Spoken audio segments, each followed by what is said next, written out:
Pemberantasan Korupsi atau KPK kembali mengusut kasus dugaan korupsi EKTP. Kini KPK memeriksa Muhammad Wahyu Hidayat, Setia Novanto dan remisi koruptor.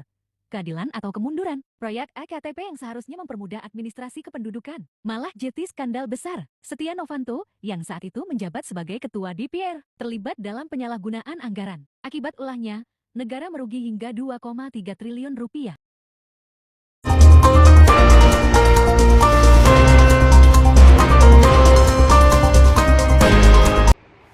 Hello everyone, my name is Fajr Nisa Imani from the Faculty of Law, Jenderal Sudirman University.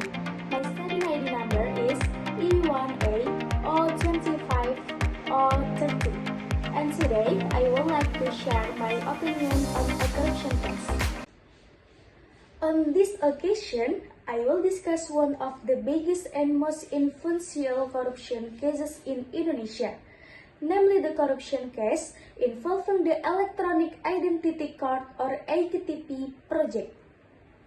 This case has become the focus of national attention because it involves a high-ranking state official, has caused enormous financial losses to the state, and has exposed systematic corruption within the government. This analysis will cover the background of the case, the legal issue that arose, the relevant law and evolution of the court decision, and the social and ethical implication of the case. The background to this case in the EKTP procurement project, which aims to create a modern, integrated, and secure national identity system.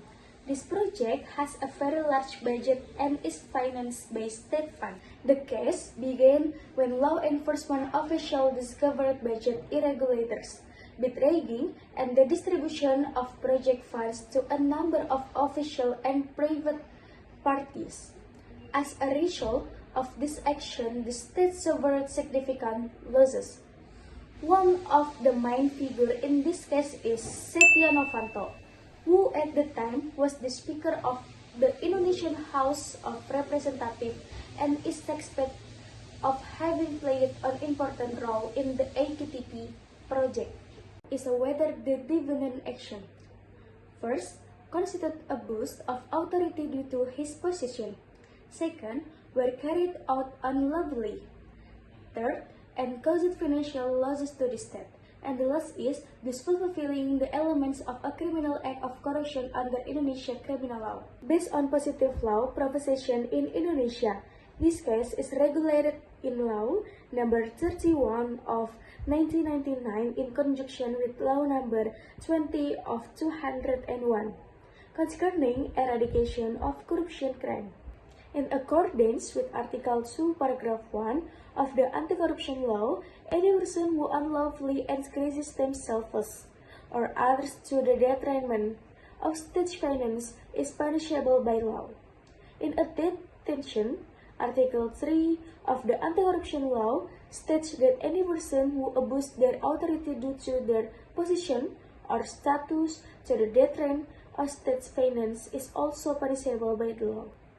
Based on this legal framework, the applicable legal norms emphasize that first, public officials have special legal responsibility. Second, any use of authority must be in accordance with the principle of good governance. Third, violation of this principle are subject to criminal sanction. And the last is, the element of corruption in this case include unlawfulness, abuse of authority, and harm to the state. The court in this case ruled that the defendant was legally and convincingly proven to have committed corruption. This verdict was based on witness testimony, evidence, and facts revealed during the trial. The court's arguments were strong in establishing the defendant's active role in aiding the project, the escape of personal gain, and the causal relationship between the defendant action and the losses incurred by the state. However, the court's decision also drew criticism from the public. Some parties considered that the legal process took too long, and the sentence imposed did not fully reflect the magnitude of the losses incurred.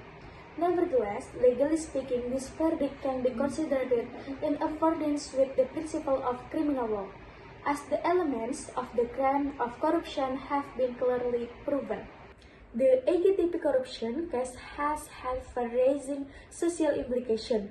Public trust in legislative institutions and state officials has declined significantly.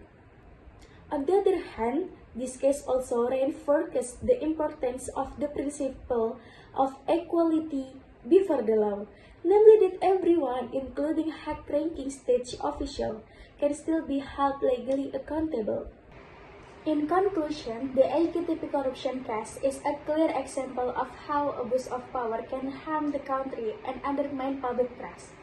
Strict, transparent, and consistent law enforcement is essential to prevent corruption in the future. This case also serves as an important lesson that power must be exercised integrity and legal responsibility.